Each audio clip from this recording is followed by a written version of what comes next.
Il y a eu manque d'équité. Les victimes ont eu le sentiment et continuent à avoir le sentiment qu'il n'y a pas eu d'équité. Ces mots, Paola Macida, la représentante des victimes, les a à nouveau martelés devant les juges d'appel de la copie, à La Haye, hier.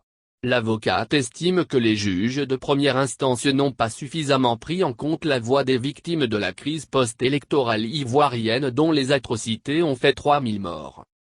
Ce deuxième jour d'audience en appel a donc été de nouveau le théâtre de feux croisés. Avec, au cœur de la dispute, l'acquittement de Laurent Gbagbo et Blé Goudé par les juges de première instance, le 15 janvier 2019. Le conseil de la procureure Fatou Bensouda et Paola Macida estiment que cette décision d'acquittement est une erreur de droit et un déni des droits des victimes. Galmetze-Runold, substitut de la procureure, ne comprend pas pourquoi les juges de première instance ont attendu 6 mois avant d'apporter des justifications écrites à leur décision d'acquittement. On ne peut prendre une décision et ensuite rédiger les constatations. Cette cour ne peut faire ça.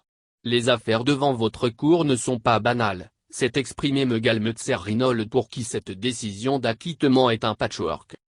En face, la défense s'arc-boute sur cet acquittement, voie de salut inespéré pour ses clients. Don Jacob, l'un des avocats de l'ex-président Laurent Gbagbo, a qualifié les arguments de l'accusation d'écran de fumée et de procès d'intention, estimant que les débats ont été contradictoires et équitables, dans le respect du statut de Rome. Ce sont les choix de la représentante des victimes de ne pas appeler des témoins, ce n'est pas la faute des juges, a dit l'avocat de Gbagbo. Mais Fatou Bensouda met également en avant des désaccords qui ont persisté 2 ans durant entre les juges au sujet de la règle qu'il fallait appliquer aux preuves. Un risque qui, pour la procureure, a entaché le jugement de la chambre de première instance, notamment quand elle a déclaré, en janvier 2019, que les preuves contre les accusés sont insuffisantes ou comportent de graves failles. En 2019, en effet, les juges ont pris la décision d'acquitter l'ancien président Laurent Gbagbo et l'ex-leader des Jeunes, Charles Blé Goudé, au motif d'une insuffisance de preuves dans les accusations de crimes de guerre et crimes contre l'humanité qui pesaient sur eux après la crise post-électorale de 2010-2011.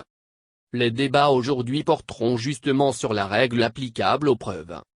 L'audience se déroulera en partie par visioconférence, en raison de la pandémie de coronavirus.